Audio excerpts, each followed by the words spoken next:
बिरहा सुनने वाले श्रोता सज्जनों, मैं गायिका कुमारी सुमित्रा नंदनी इलाहाबाद प्रयाग की पावन सरजमी से ओपी म्यूजिक माँ स्टूडियो की देखरेख में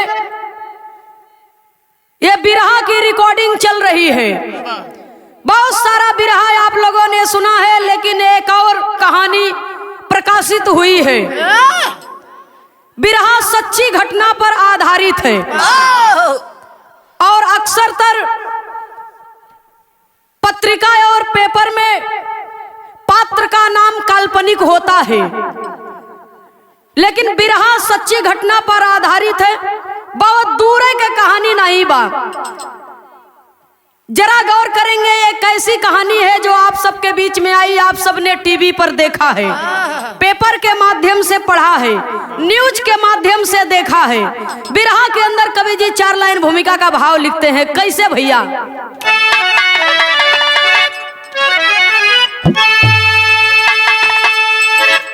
दोष रब का कहूँ या करम का कहूँ, द्वेष की आग में जल रहा है जमाना। दोष सुर का कहूँ या असुर का कहूँ,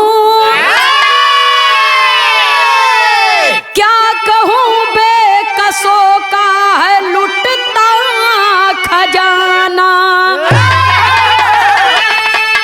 धर्म मानवता का खो गया इस धरा से, तरो रही भूधरा अंबरा बनी बेगाना। दुष्टों का अंत कर दो खुदा इस जहां से, लक्ष्य को भेद दो लेके सर का निशाना।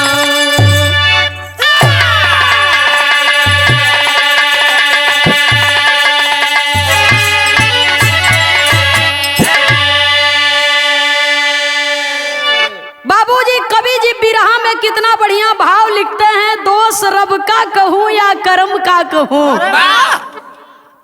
न जाने किसका दोष है इस जमाने में, जिसने पैदा किया या उसका, या फिर हम इंसान बनकर के इस धरती पर पैदा हुए। यही मेरा सबसे बड़ा कसूर है। द्वेष की आग में जल रहा है जमाना। दोष सुर का कहूँ या असुर का कहूँ, दुनिया रचने वाले उस विधाता का कसूर है या दुनिया में जीने वाले इंसानों का कसूर है। बाबूजी ना जाने किसका कसूर है और किसके कसूर की सजा किसको मिलती है। ए जमाने में निर्दोष की हत्या हो रही है और दोषी चैन की नींद सो रहा है। बिरहा के अंदर एक लाइन गजल का भाव है, मास्टर साहब कहना है।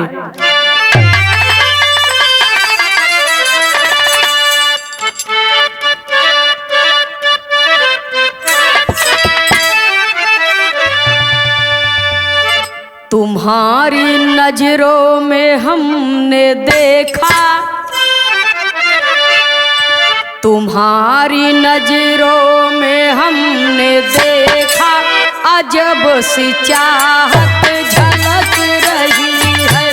तुम्हारी नजरों में हमने देखा, अजब सी चाहत झलक रही है। तुम्हारी नजरों में हमने देखा, अजब सी चाहत झलक रही है। तुम्हारा होठों की सुर्खियों से, तुम्हारा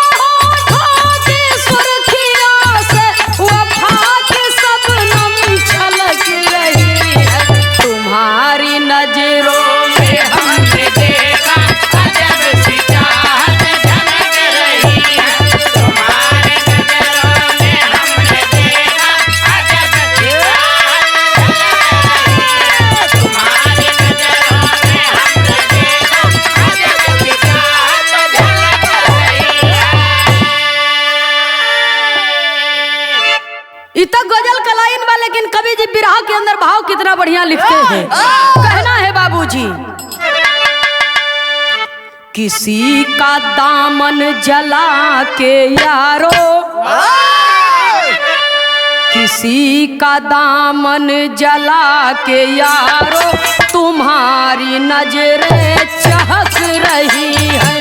किसी का दामन जला के यारो, तुम्हारी नजरें चहक रही है। किसी का दामन जला के यारो, तुम्हारी नजरें झलक रही है। देखा है जिसने ऐसा मंजर, देखा है जिसने ऐसा मंजर, उसकी नजरें छलक रही है। किसी का दामन जला के यारो, तुम्हारी नजरें चहक रही है। किसी का दामन जला के यारो, तुम्हारी नजरें चहक रही है। किसी का दामन जला के यारो, तुम्हारी नजरें चहक रही है। किसी का दामन जला के यारो, तुम्हारी नजरें चहक रही है। और देखा है जिसने ऐसा मंजर, उसकी नजरें छलक रही है। ऐ इंसान, तू इस धरती पर इंसान बन करके पैदा हुआ, लेकिन इंसानियत को कहाँ खो दिया। किसी की बगिया उजाड़ करके, किसी का दामन जला करके, किसी की खुशियां छीन करके तुम्हारी नजरें खुशियों से चहक रही है। लेकिन जिसने इस मंजर को देखा है, उसका हृदय कांप रहा है। कवि को संकेत करना पड़ा। बिरहा का शुरुआती हमें से बा मास्टर साहब, कहना है,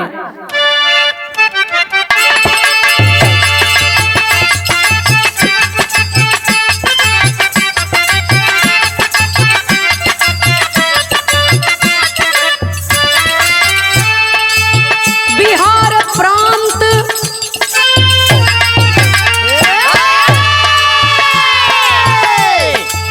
बिहार प्रांत मुजफ्फरनगर निशानी है। बिहार प्रांत मुजफ्फरनगर निशानी है। वाजिदपुर गांव की घटना बनी कहानी है।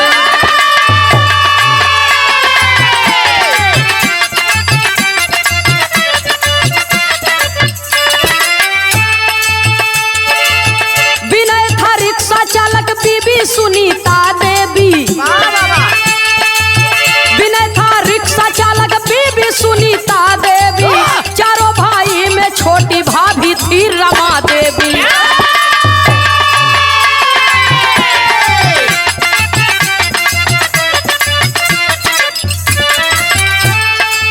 रमा का पति भोलू भी रिक्शा चलाता था। रमा का पति भोलू भी रिक्शा चलाता था। अलगौजी हो गई थी, जिंदगी बिताता था।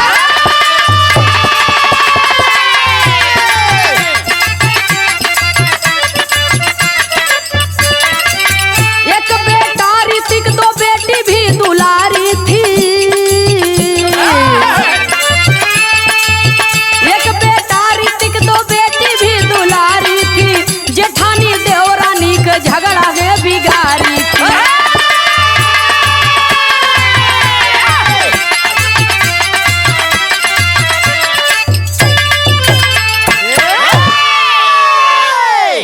भैया हो जरा बात के समझ ले। प्रांत बिहार, जिला मुजफ्फरनगर, एक छोटा सा गांव, जोने गांव का नाम बा वाजिदपुर। वाजिदपुर गांव के रहे वाला विनय छोटे भाई का नाम है और भोलानाथ बड़े भाई का नाम है। तो भोलानाथ इतना स्वभाव का भोला हुवन कि पूरा गांव उनके भोलू भोलू कहे। तो भोलू की भी शादी हो गई और विनय की भी शादी हुई। दोनों बहुरिया घरवा में आई। देवरानी जेठानी में गजब का प्रेम बा। धीरे धीरे टाइम बीतत बा। और जब टाइम बीतत बा बाबूजी, तो भोला का औरत के 2 बिटिया 1 बेटवा। भोला के दुल्ही के दुई बिटिया, एक बेटवा, बेटवा का नाम ऋतिक है बाबूजी। और ऋतिक के चाची भी बहुत मानत है, अगल बगल का जवन कुल औरत केहू बड़की माई लगत बा, केहू कुछ लगत बा, सब ओके बहुत माने। केहू के दुआरी पर चल जात बा खेलत खेलत बाबूजी, तो केहू कोरा में उठाए के ओके चूम लेत बा, माथा चूम लेत बा, सब ओके बहुत प्यार करें। तो भोला सोचत है कि हमार परिवार बड़ा खुशहाल बा, परिवार में कमाई का जरिया खाली एक ठी रिक्शा बा, खाली एक रिक्शा बा, और वह दोनों भाई चलावत है। एकवा भाई रात में चलावे तो एकवा दिने में चलावे, लेकिन रिक्शा एक है बा, आज चलवैया दूठी है। तो एकवा दिन में चलावत बा, एकवा राती में चलावत बा। यही बात के लेके देवरानी जेठानी में कुछ मन मुटाव होए लगा। और जब मन मुटाव होने लगा बाबूजी, तो एक घटना घटी। बिरहा में एक लाइन तर्ज का भाव है मास्टर साहब, कहना है,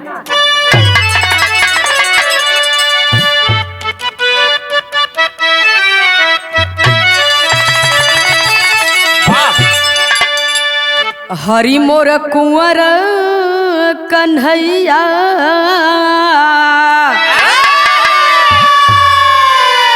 अरे हरि मोर कुंवर कन्हैया, बोलावेले बसुरिया बजाई के।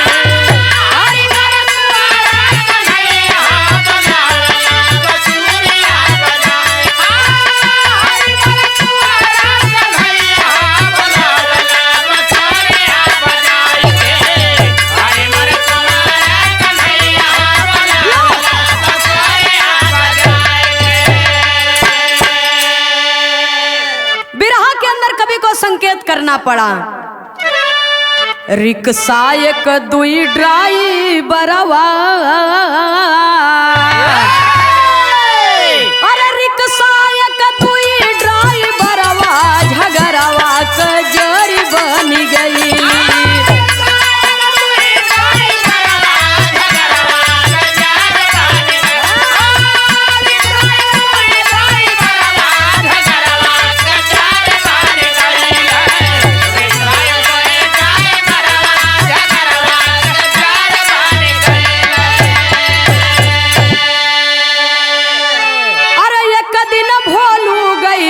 अपने ससुररिया,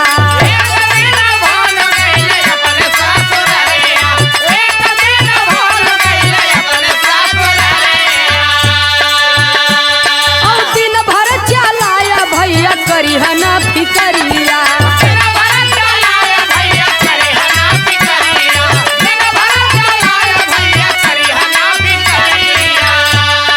लवटी के आए जब दुअरवा,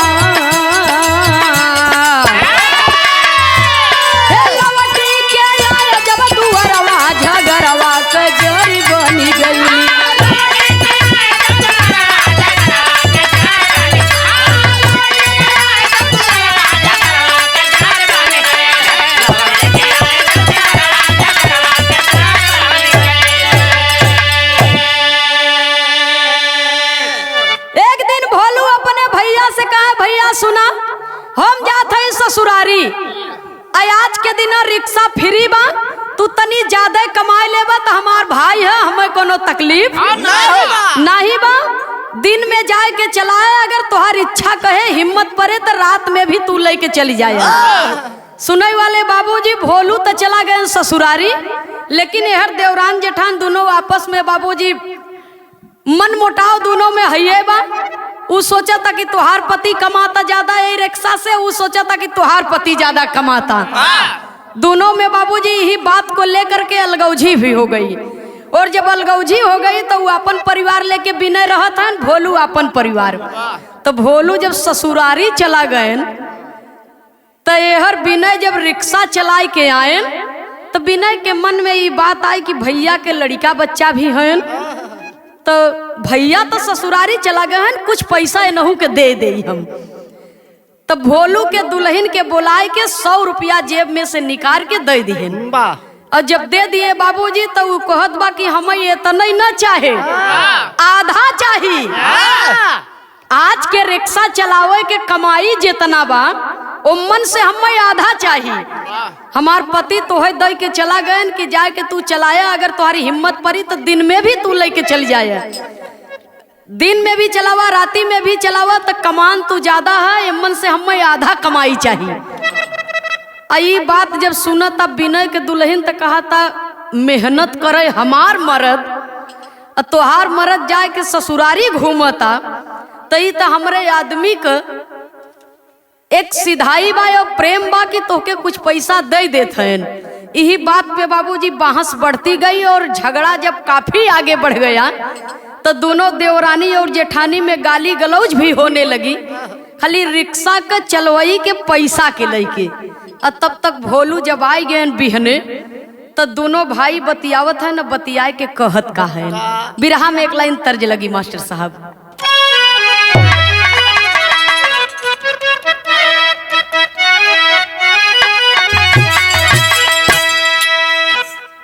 अरे करमई के बात नियारी रघुबर, अरे काहे के बगुला उजर पंख भइले, काहे कोयलिया भइली कारी रघुबर। एक तो हमरे हिंदुस्तान के सौधी मिट्टी के गीत बा, हमार माता बहन लोग गावत थी, लेकिन बिरहा जगत के कलाकार गाए, निर्गुणी भाव है ये। अरे काहे बदे ये तनाई तराई ये सुगिया, ये काहे बदे ये तनाई तराई ये सुगिया, जवने के दिन नियराई ये सुगिया, जवने के दिन नियराई ये सुगिया, जवने के दिन नियराई ये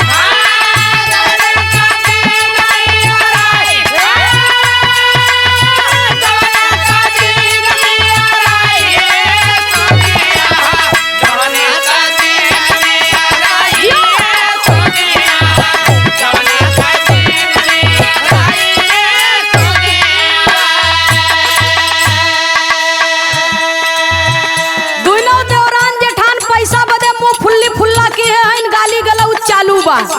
लेकिन दोनों भाई का सोचत है कुछ न समझ पावे वो नाहन के बतिया के, कुछ न समझ पावे वो नाहन के बतिया के, सोचे दोनों भाई का भइल अवरतिया के, सोचे दोनों भाई का भइल अवरतिया के, सोचे दोनों भाई का भइल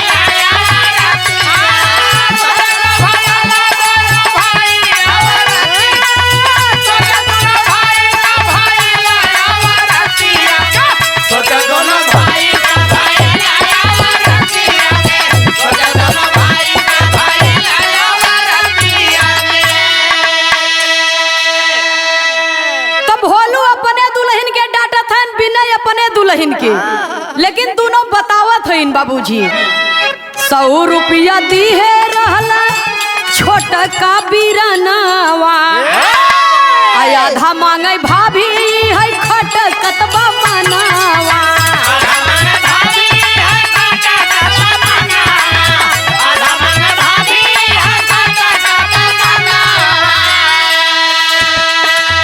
भोलू डाटे शरम नहीं आवत बापा जिनियन के, सोचे दोनों भाई का भइल भाई अवरतियन के।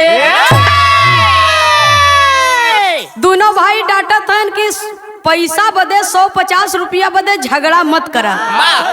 अरे अड़ोसी पड़ोसी के लोग सुनी तो का कहीं बड़ी बेइज्जती हुई कि दोनों भाई में और दोनों देवरानी और जेठानी में कैसन झगड़ा बा, लोग खाली तमाशा देखी बस, पागल मत बना। अरे हमार भाई बा और उसको मैं कह करके गया था कि मैं जा रहा हूं अपने ससुराल और आज के लिए रिक्शा तुम्हारे लिए है, तुम चाहे रात में चलाओ चाहे दिन में चलाओ, जो दे रहा है प्रेम से ले लो। इतना बतिया जब सुना समझावत हन भोलू अपने दुल्हन के और विनय भी अपने दुल्हन के, लेकिन दोनों मनते नहीं है। जब कपारे पर सनक चढ़िए तो चढ़िए, छोटी से बात बाबूजी इतनी बड़ी बात बन गई। जब दोनों मानत नहीं है बाबूजी, जब मार करे पर उतारू हो गई, उ कहत बा कि एमे हमार हिस्सा बा, उ कहत बा एमे हमरो हिस्सा बा, हमरे आदमी का कमाई हो। धीरे धीरे धीरे धीरे बढ़त बढ़त बढ़त बढ़त जब झगड़ा काफी बढ़ गया तो देखा यहाँ कवि लिखत का है। कवि को बिरहा शैली में टेरी के भाव में लिखना पड़ा बाबूजी।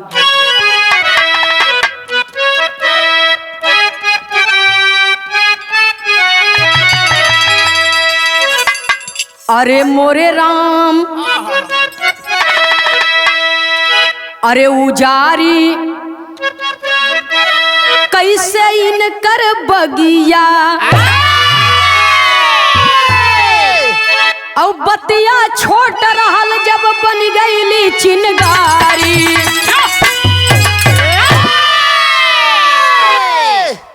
सुने वाले बाबूजी, बतिया छोट रहल पर बन गईली चिनगारी, उजारी कैसे इनकर बगिया। विनय अपने भाभी के शांत करे बदे अपने दुल्हन के बाबूजी गाल पर 2 तमाचा जड़ दिए, और जब 2 तमाचा खींच करके मारे हैं तो विनय के दुल्हनिया सोचत बा कि अपने भौजाई के बरे तू हमरे ऊपर हाथ उठाए दिए, ये तनी बड़ी तुहार हिम्मत। तुहार देवर भौजाई का नेक नियत ठीक नहीं समझ में आवत बा हमके। अरे पैसा कौड़ी का बात रहा, बात समझा दिए होता खत्म हो जात, पूरा पैसा ओके दे दिए होता, लेकिन अपने भौजाई के खातिर तू हमरे ऊपर हाथ छोड़ दिए, हमहू छोड़ब न। अब धीरे धीरे ये बात ओकरे मन में साले लगी। तो जेठानी और जेठौत का हंसी खुशी परिवार जौन बा, वो परिवार के बाबूजी अब विनाश करे के चक्कर में देवरानी घात लगा लेती है। और जब घात लगा लेती है तो करती क्या है। बिरहा में एक लाइन तर्ज का भाव है मास्टर साहब।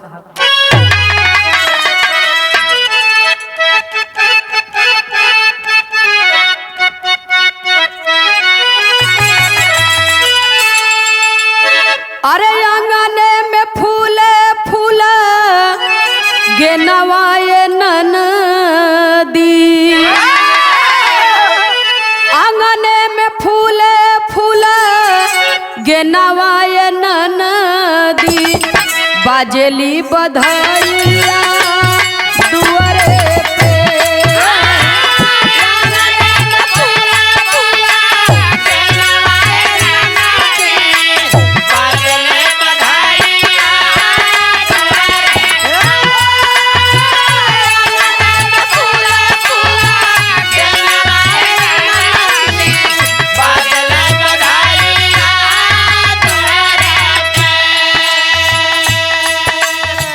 लेकिन बिरहा में भाव है बाबूजी।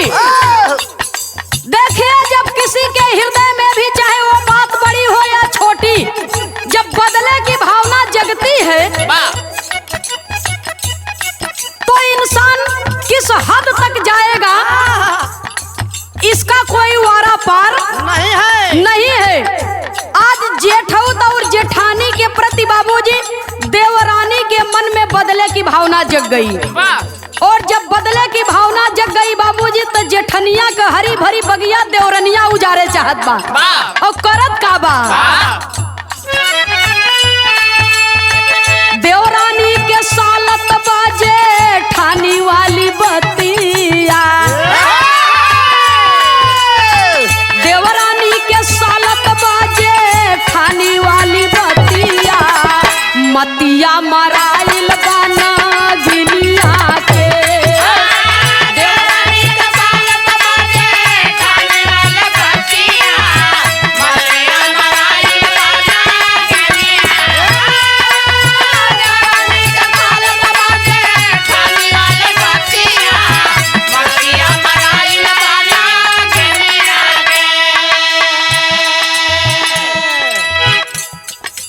एक दिन की बात है, जेठौत जेठानी खेत पर चले गए बाबूजी, और जब खेत पर चले गए पानी भरने के लिए, खाद छींटने के लिए, तो देवरनिया यहर करत का बा।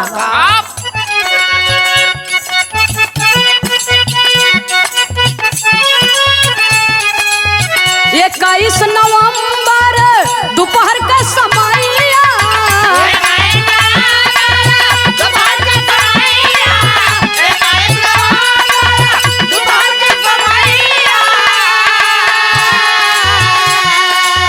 ऋतिक के बोलावई का है खाइला मलैया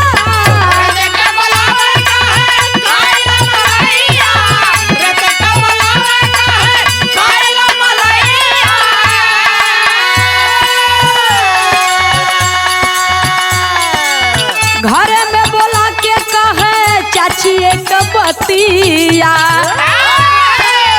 घरे में बोला के कहे चाची है बतिया मतिया मराइल बना गिलिया के घरे में बोला के कहे चाची है बतिया मतिया मराइल बना घरे में बोला के कहे चाची है बतिया मतिया मराइल बना गिलिया के। सुनई वाले बाबूजी अपने जेठनिया के लड़कवा ऋतिक के छोटा बच्चा ऋतिक बबुआ के बोलाए के कहत बा कि आवा बाबू आवा। चाची झगड़ा तो पैसा के बाद में होता, लेकिन जब ऋतिक पैदा हुआ था तभी चाची उसके पैदा होने के खुशी में बाबूजी अतिशय खुश हुई थी। ऐसा लागे कि जना जेठानी के नहीं बेटवा यही के पैदा भवा देवरनिया के। सुनने वाले बाबूजी वो समय जेठानी ने कही थी अपने देवरानी से कि देखा ये हमार लड़का हो, लेकिन इस संगे संगे तोहरो लड़का है कि माई की तरह तू प्यार दी है, ये लिए कि हम लोग तो खेती बाड़ी संभालते हैं, तुम घर की छोटी हो इसलिए तुम बच्चों की देख रेख करती हो।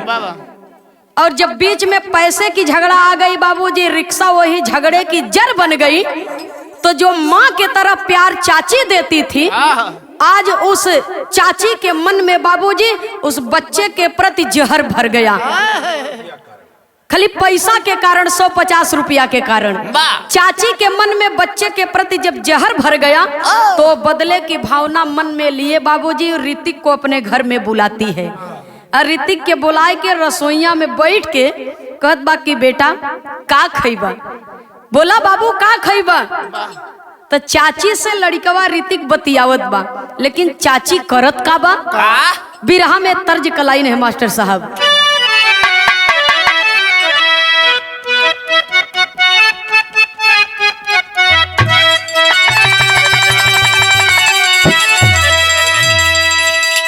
सेज चढ़त डर लागे मोरी गोइया,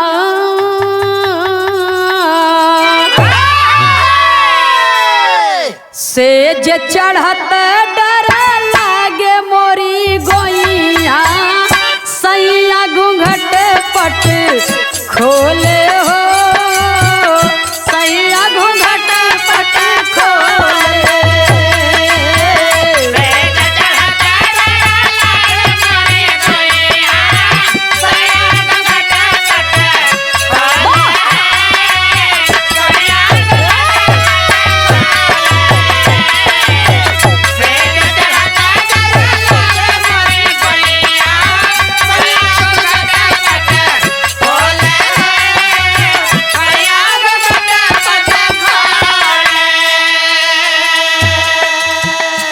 लेकिन बाहरे जमाना और बाहरे जमाने के लोग, मैंने पहले ही बताया बाबूजी कि चाहे स्त्री हो चाहे पुरुष हो, बदले की भावना अगर इंसान के हृदय में जग गई तो उसके हद का कोई वारा पार नहीं है।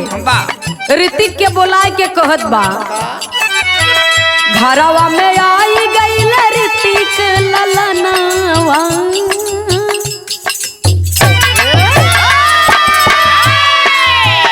घरवा में आई गई ऋतिक ललनवा, मनवा में पाप बसल चाची के, मनवा में पाप बसल चाची के।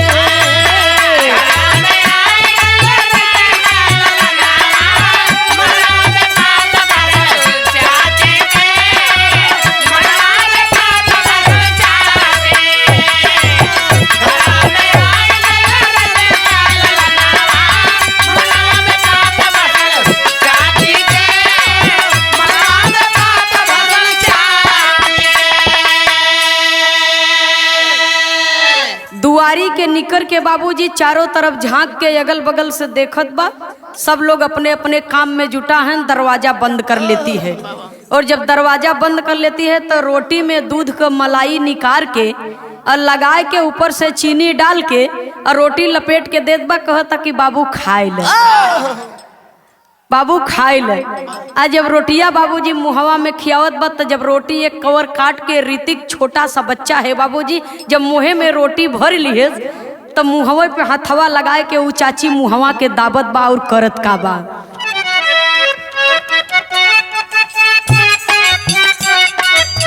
गरवा दबावई लगी फसरी लगाई,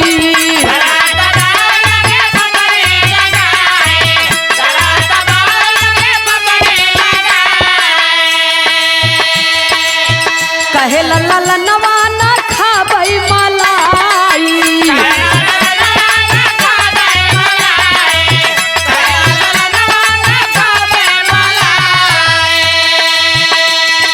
मुड़िया दबावई लाल करेल रुदनवा, मनवा में पाप बसल चाची के, मनवा में पाप बसल चाची के।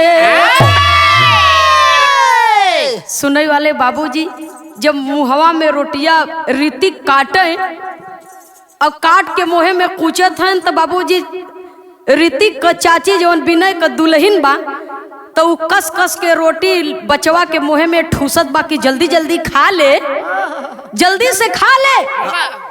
आ जब बाबूजी कस के रोटी मुहे में बाबूजी ठूसत बा मुहवा पकड़ के दबावत बा, और जब दबावत बा तो ऋतिक के आंखों से आंसू छलक गया। जबरदस्ती खियावत बा, और जब जबरदस्ती खियावता तो ऋतिक के आंखों से आंसू छलक गया बाबूजी, और रोटी जितना मुहे में लिए बा जमीन पर गिरा दिया। और जब मुंह में से रोटी निकल करके जमीन पर गिर गई तो उठ करके खड़ा हो गया कि चाची हमके भूख नहीं बा, चाची हमें तुम्हारी मलाई रोटी न चाहिए, हम जाते घरे माई आवत हो या आई तो हमके खाना खियाई, मलाई रोटी हमार नहीं खाए के मन बा चाची, हम ही न खाब।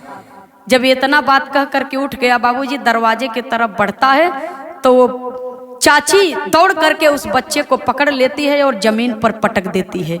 पटक करके बाबूजी उसके मुंह पर बाबूजी मारती है खींच करके झापड़, और जब मारती है बाबूजी तो लड़कवा जब रोवे के कोशिश करत बा तो मुहवे कस के डैनिया दबावत बा।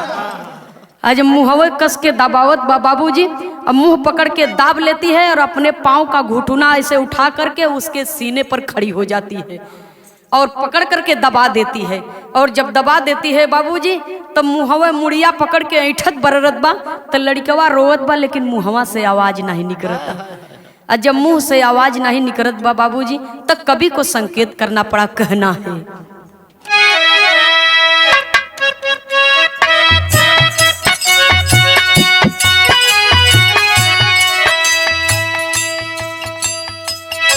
अरे मुड़िया दबाई पापिन तोड़ली गटैया हो, तोड़ली गटैया हो, छतिया पर भइली सवार।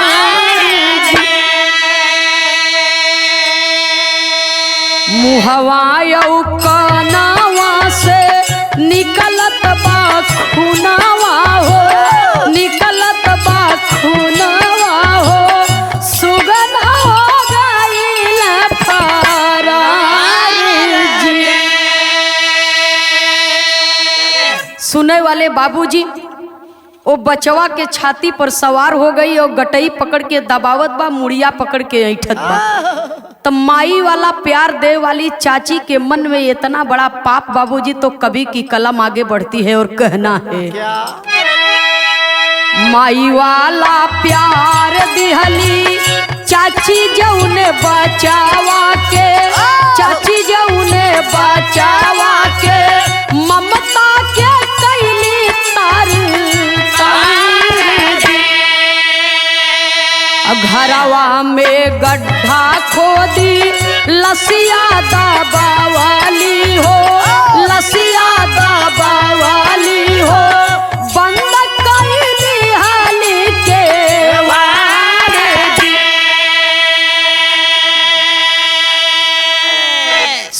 वाले बाबूजी, ऋतिक बबुआ के माई वाला प्यार दे वाली चाची उसका गला पकड़ के दबा देती है। अब मूड़ी पकड़ के बाबूजी ऐंठ दिए से ऐंठ के मुआए के जान से, तब सोचने लगी कि इसको मैं ले करके कहाँ जाऊं। घरे में जहाँ रसोइया बा वहीं से थोड़े ही दूर पर गड्ढा खन करके बाबूजी उसी में उस बच्चे को दफन कर देती है। और बच्चे को दफन कर देती है और मिट्टी डाल करके बाबूजी मिट्टी पीट पीट करके कायदे से बराबर कर देती है जमीन। और तब जा करके दरवाजा खोलती है।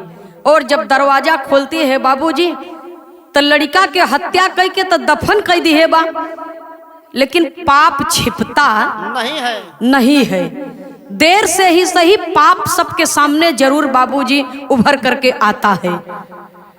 शाम की टाइम में भोलू और भोलू को दुल्हन जब खेत पर से लौट करके आते हैं तो अपने लड़कवा के माई खोजत बा, अंगना में खोजत बा, दुआरी पर खोजत बा, घर के अगवारे पछवारे खोजत बा, सबसे पूछत बा। और जब सबसे पूछत बा विनय के दुल्हन के बुलाए के कहत बा कि छोटकी मेरा ऋतिक तेरे पास आया है। तो कहत बा कि नहीं दीदी, ऋतिक को तो आज मैंने देखा ही नहीं। रोज तो आप लोग जब जाते थे खेत पर तो ऋतिक मेरे पास आता था, लेकिन आज तो ऋतिक को मैंने देखा ही नहीं। क्या बात है छोटी, तेरी तबीयत गड़बड़ है? तेरे माथे से इतना पसीना क्यों आ रहा है? कहत बा कि नहीं दीदी, कुछ ऐसे ही तबीयत भारी भारी लगत बा, कोनो खास बात नहीं बा, दवा ववा ले ले, मंगा ले, खाए ले, ठीक हो जाब। तनी तू जाके ऋतिक के खोजा।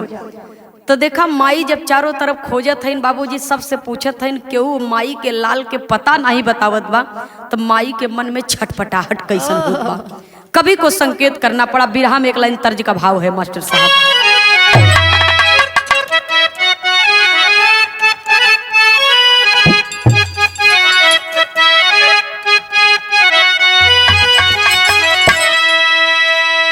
अरे तोह के चढ़ाई बे मैया,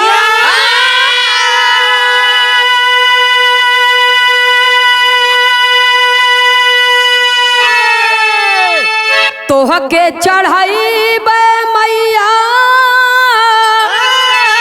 नारियर चुनारिया हो की गंगा मैया, पार कई दहा नवारिया हो की गंगा मैया।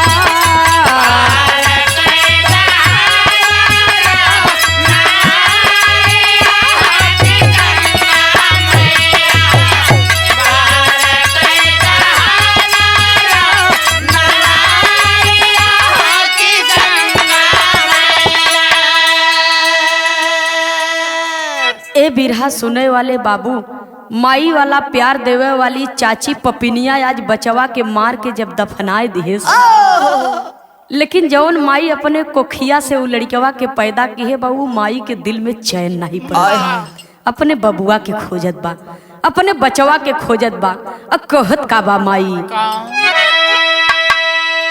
अरे खोजै लागी माई नाही,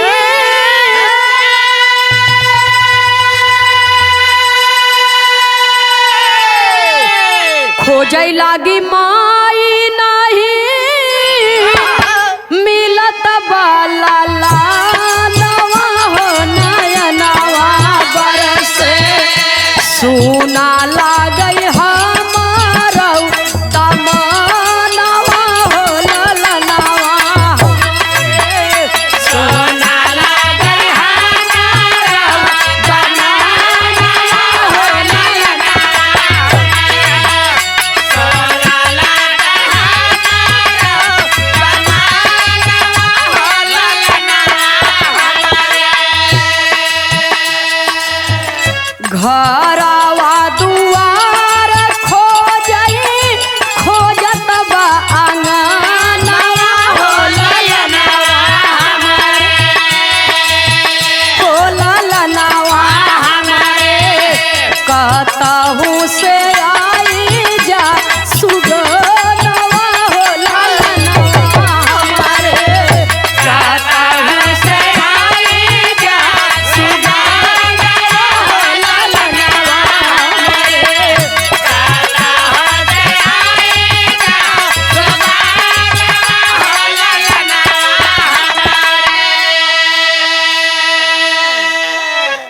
माई रोए रोए के अपने बचवा के खोजत हन, बोलावत हन कि हमार लाल। अब ये माई के धैर्य का परीक्षा मतलब दोनों बिटिया बाबूजी जाए के एक ओरी खोजत हन। अब पापा एक तरफ खोजत हन, पूरा का पूरा बाबूजी अगल बगल के लोग, अड़ोस पड़ोस के लोग वो माई के लाल के ढूंढे में सब चारों तरफ लोग बाबूजी झांकत बा, लेकिन कहीं ऋतिक नजर नहीं आवत बा। माई रोए रोए के एक बात और कहे बाबूजी, अरे अगल बगल खोजे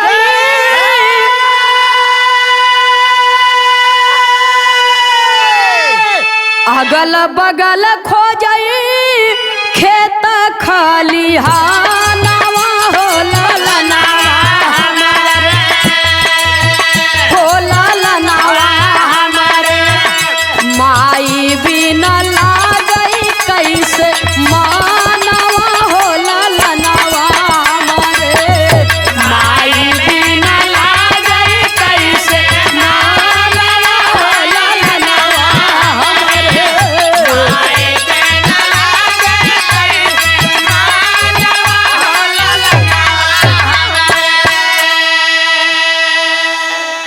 माई कहत बा कि ए बाबू कहीं से आ जा रे तू, माई के बगैर तोर मन कहाँ लगत बा, तू कहाँ हुए, माई के याद तो के नहीं आवत बा। माई रोए रोए के बाबूजी खोजत हइन, और जब खोजत खोजत बचवा के नहीं मिला बाबूजी, तो माई रोए के वही अंगना में बेहोश हो जाता है। माई के मुंह पर पानी के छींटा मार के माई के होश में लियावल जाता। तब माई चारों तरफ देखत है कि हमार लाल कहाँ बा, हमार बबुआ कहाँ बा, हमार ऋतिक कहाँ बा। केहू कुछ जवाबे नहीं देत बा। कोई के पल्ले जवाब रही तब न जवाब दे। दरवाजे पर बाबूजी तमाम लोगों का तांता लग गया, भीड़ लग गई, लेकिन कभी को संकेत करना पड़ा बिरहा के लाइन में। यहाँ पे एक लाइन फिर तर्ज बदली मास्टर साहब, कहना है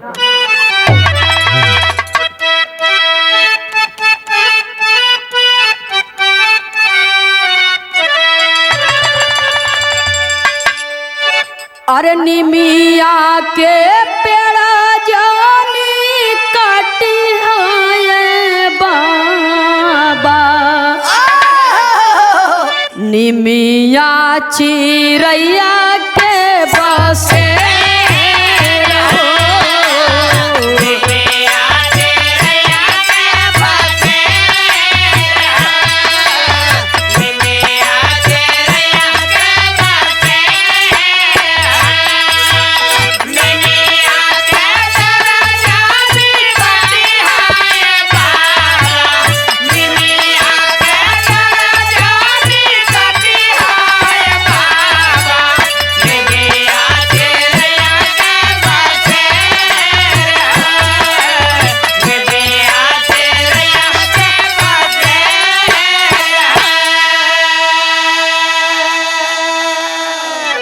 अब माई के धैर्य बाबूजी खो गया है। अब माई के तन को बर्दाश्त नहीं होता। माई बाबूजी अपने लाल के बगैर एकदम व्याकुल बा। माई बउरैया वही अंगना में गिरे, बेहोश होए। जब होश में आवे तो कोना यातर सब खोजत बा कि देखा हमार बचवा कहीं सूत तो नहीं गई बा, जाए के तनी केहू जगाए लियावा।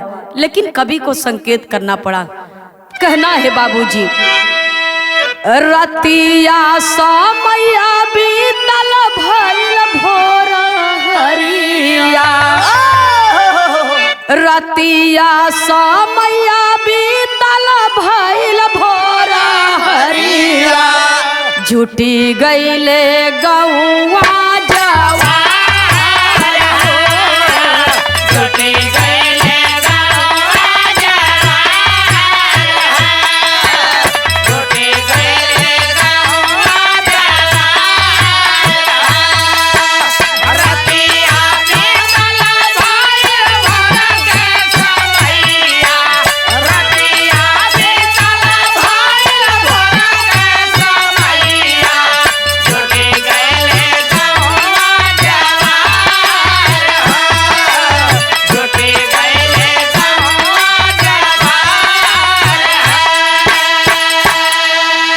साझिया पहरली पत देखली गे हरिया,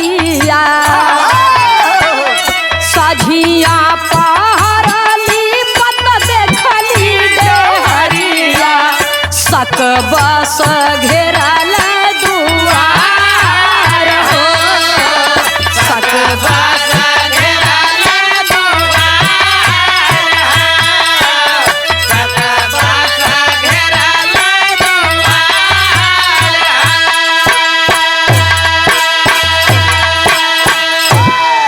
सुने वाले बाबूजी, रात से भोर हो गई और भोर से सुबह हो गई। माई अपने बचवा के खोजत बा, पापा अपने बचवा के खोजत हैं, बहन अपने भाई के खोजत बा। पूरा का पूरा बाबूजी अड़ोस पड़ोस के लोग परेशान हैं, लेकिन केहू के हाथे कोनो नतीजा नहीं आवत बा बाबूजी। धीरे धीरे सुबह हुई और दिन भी बीत गया, शाम का वक्त है। और जब दिया बाती करे के टाइम हो गए बा तो वो पपिनिया जवन ऋतिक के मार के घरवे में दफनाए बा, वो गोबर ले जाए के बाबूजी गोबर से घरवे लिपत बा। और जब घरवा लिपत बा तो लोग कहत हैं कि ये करे परिवार में इतनी बड़ी परेशानी, जेठानी का लड़का गुम हो गया, ओके लोग खोजत हैं, कहीं मिलत नहीं बा। लोग दुआरे पर रोवत हैं, छटपटात हैं। तो इस सांझ के पहर में घर काहे लिपत बा? एके अगर लिपही के चाहत रहा तो दिने में लिप ले, और सांझ के पहर घर काहे लिपत बा? लोग शक बस बाबूजी, शक बस उसके दरवाजे पर जाते हैं बाबूजी। तो पपिनिया बाबूजी घरवा लीप के आ दरवाजवा कुंडिया बहरवा से लगाए के ताला मार दिहिस। और जब ताला मार दिहिस तो लोग जबरदस्ती करने लगे, तब तो लोगों का शक यकीन में बदलने लगा। और जब लोगों का शक यकीन में बदलने लगा तब कभी यहाँ अंतरे के भाव में लिखते हैं बाबूजी,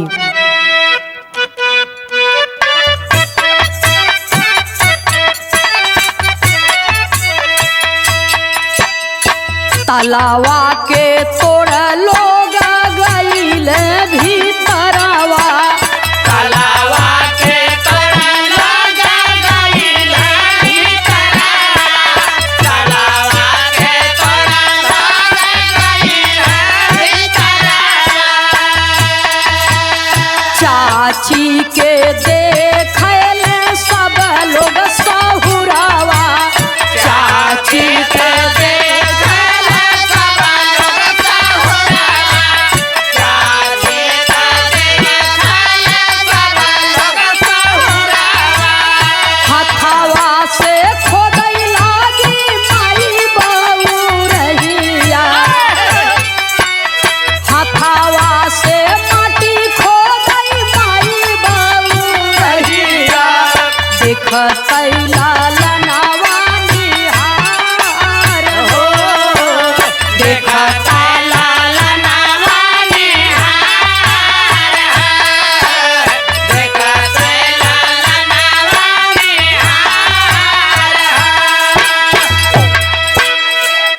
बिरहा सुनने वाले श्रोता सज्जनों,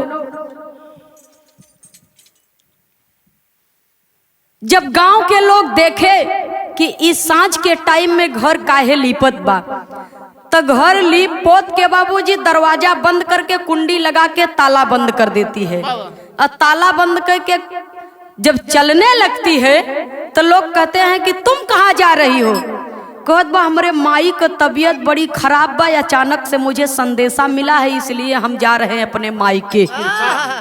इतनी बतिया जब चाची कहत बा तो लोग कहे पहले एकर चाबी दे दे घरे के, तब तू माई के जा। कहत बा हम और हमार पति दोनों जने जाते ही तो हमारे घरे का चाबी लेके लोग का करबा, काहे हमारे घरे का चाबी मांगत हुआ? तो जब नहीं देती है बाबूजी तो लोगों का शक जब यकीन में बदलने लगा तो उसके हाथ से चाबी बिना छीन लेते हैं। जब छीन लेते हैं बाबूजी और ताला खोलने लगते हैं तो पापिन पकड़ करके बाबूजी विनय को धक्का दे करके चाबी लेकर के भागने का कोशिश करती है। तो कुछ लोग तो ओके पकड़ के दबोचे हैं, लेकिन यह ताला तोड़ देवल गई। और जब ताला तोड़ दिया गया बाबूजी तो दरवाजा खोल करके जब अंदर लोग गए, प्रवेश किए घर के भीतर, तो ये चाची पपिनिया सोचत बा कि हमार पोल खुल जाए, हमार पोल खुल जाई तो हम ऐसा काम कर दे ताकि लोग जाने न पावे बात के। तो इस सब से कैसा छोड़ाए के बाबूजी और भाग करके घर में जाती है।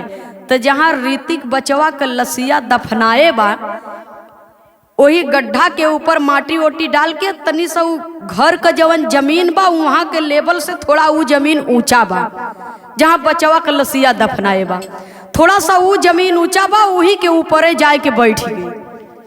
और जा करके जब बैठ गई बाबूजी तो लोग हटाने लगे उसको, और जब हटाने लगे तो जबरदस्ती पकड़ करके उसको खींच करके बगल कर देते हैं। और जब ऐसे ही माटी के कुरेदत हुआ लोग खोदत हैं तो वहाँ का माटी जवन बा वो जल्दी से निकल करके जब बाहर आने लगी, जैसे एक थप्पड़ माटी बा और एक तो खोद के वो तुरंत लीप पोत के बढ़िया से बनाए दिए बा। तो जहाँ जौने जगह पर थप्पड़ माटी बा बाबूजी वो खोदे से तुरंत नहीं निकली, लेकिन जौन तुरंत का खोदल माटी बा ओके लीप पोत के चिक्कन किए बा ओके ऐसा ही हटावत है तो वो आसानी से मिट्टी हटत चली जाता। और जब आसानी से मिट्टी हटत चली जात बा तब वो पपिनिया जाए के लोगन के हथवा पकड़त बा। तो कहा यहाँ का जमीन कैसन बा और तोरे घरे में कुल जमीन कैसन बा, कहे मुँह से खन के बिल कह दिए रहन, यही से के हम तोप दिया माटी डाल के।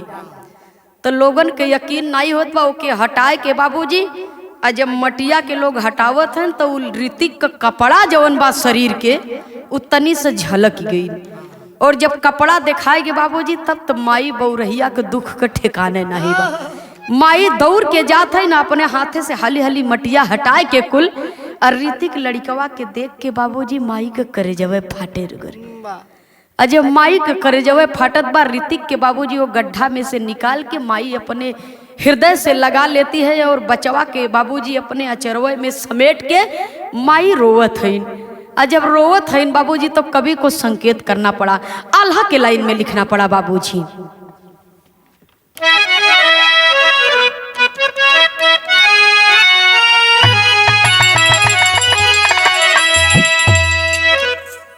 अरे लाल के मऊत संगे, लाल के मऊत संगे, अरे चूर सब सपनवा भइले। दुखित आज रोवत देख सारा परिवार।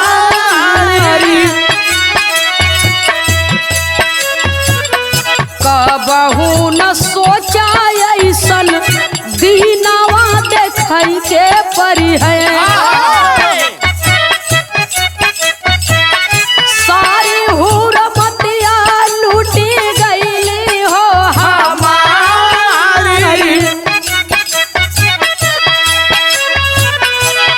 माई अपने बचवा के लसिया के अपने कलेजे से लगा करके रो रही है। माई कहत बा अपने देवरानी के कि अरे पगली बहिन तो के हम देवरान से बढ़ के एक बहिन के तरह प्यार किया। अरे एक बेरी हमार जान मांग ले तू तो हम हंसी खुशी दे दे, लेकिन तू तो हमार गरुरवे तोड़ दीबू। कवि को संकेत करना पड़ा बाबूजी। धीरे धीरे पहुँचली जब थाने में खबरिया भैया, सिपाही सहित द्वारे आए थानेदार।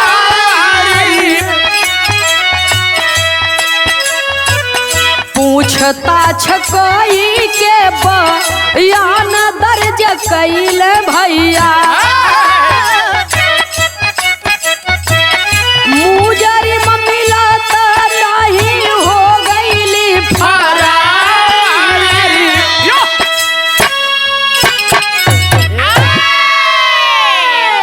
सुने वाले बाबूजी, थाने में जब खबर गई तो थानेदार साहब अपने तमाम सिपाहियों को ले करके घटना स्थल पर जब पहुंचते हैं तो पूछताछ बाबूजी करते हैं।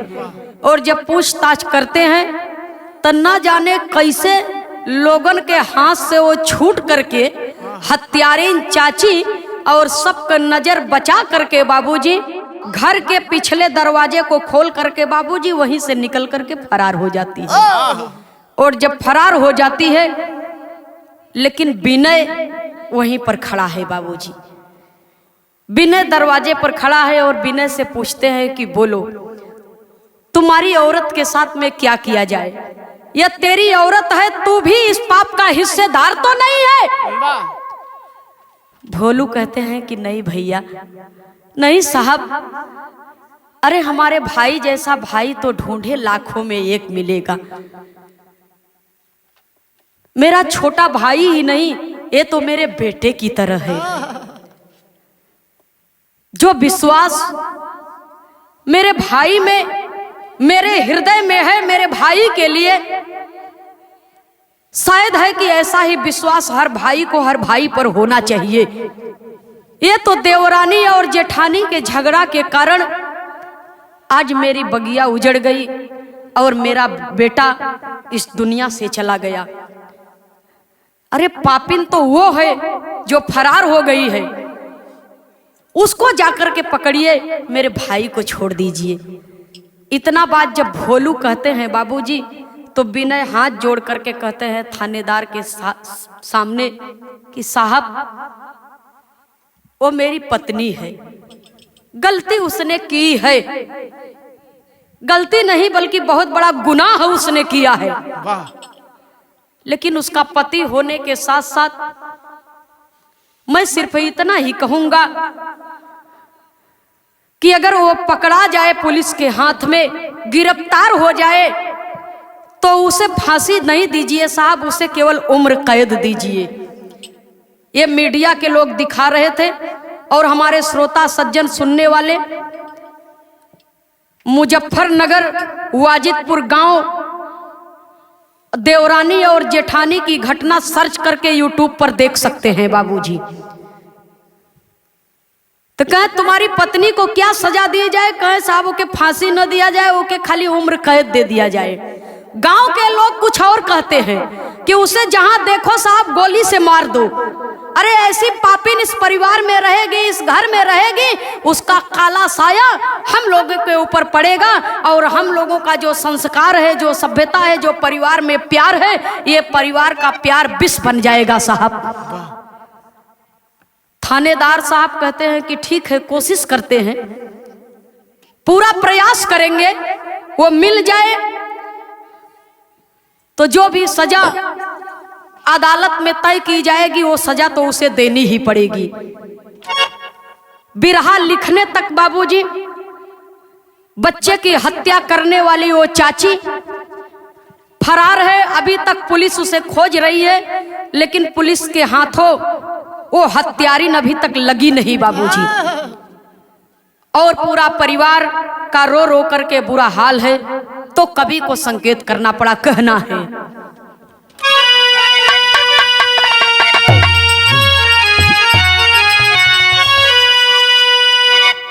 अरे ऐसे ईर्ष्या द्वेष में, मन की गलत फहमी और ईर्ष्या में बाबूजी, ऐसे ईर्ष्या द्वेष में अरे कुल पवारा रची है। ऐसा ईर्ष्या द्वेष में अकुल पवारा रची है। तो कैसे माई के गोदी के दुलारा बची है।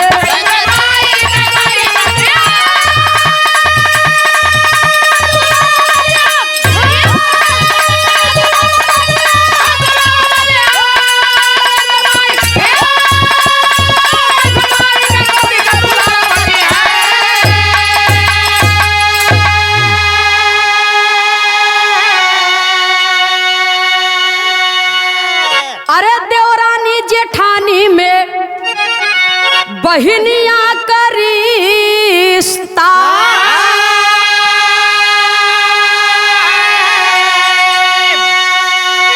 अब बचाओ बचाओ हवा कोई ना फरिश्ता।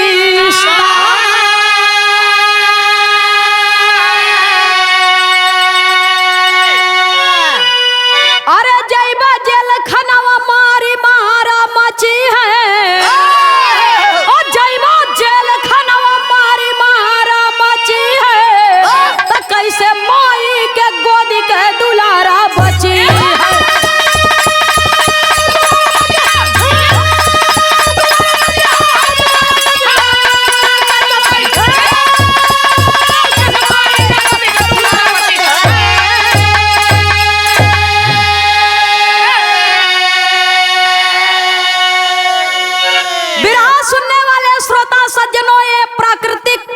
देन है कि जो इस धरती पर पैदा हुआ है उसे तो एक दिन मरना ही मरना है।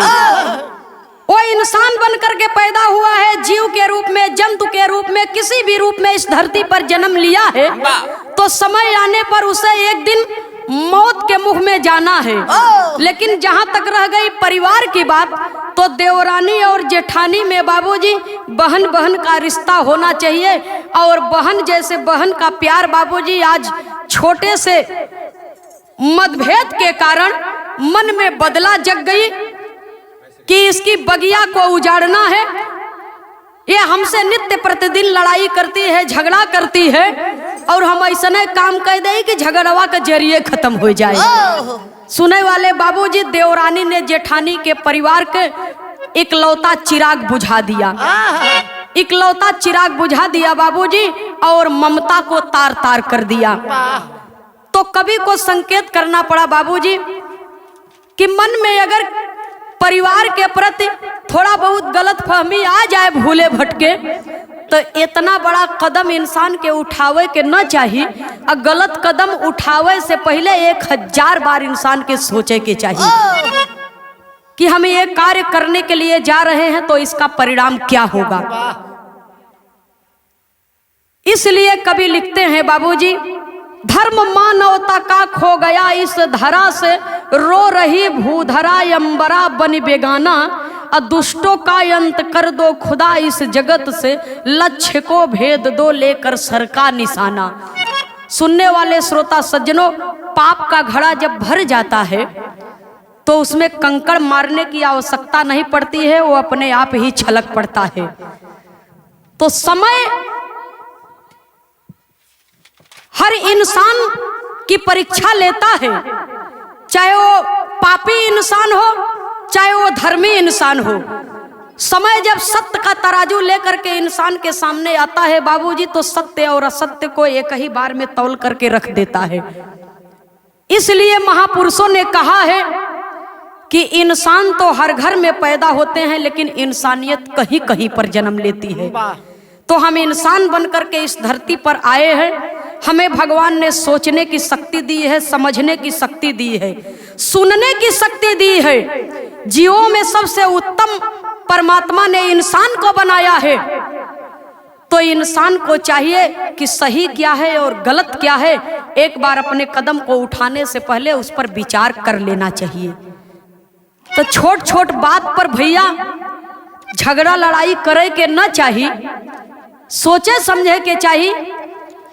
अब परिवार में सुमति से लोगन के रह के चाहिए, और जिस जगह पर सुमति नहीं है, छोटी छोटी बातों पर बाबूजी लड़ाइयाँ होती रहती है, वो परिवार की ममता एक दिन कठोर हो जाती है, और वो कठोरता एक दिन इस हद तक ले जाती है बाबूजी कि उसकी सजा क्या होगी इसका अंदाजा इंसान नहीं लगा पाता है।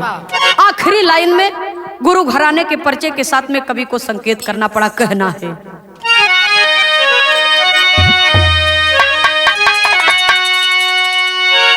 स्वामी सीताराम हित भाई लाल स्वर्ग सिधार,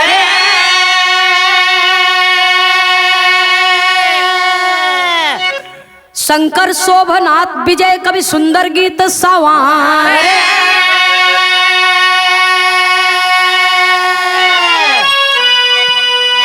अरे राम उजारे कैसे इनकर बगिया, ए बाबू उजारी कैसे इनकर बगिया, तनंदनी खेमराज भय चरणन के पुजारी, उजारी कैसे इनकर बगिया।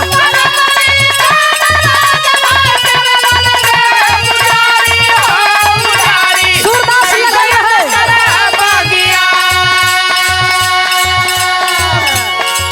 अरे देख तेरे संसार की हालत क्या हो गई भगवान, कि कितना बदल गया इंसान, वो कितना बदल गया इंसान।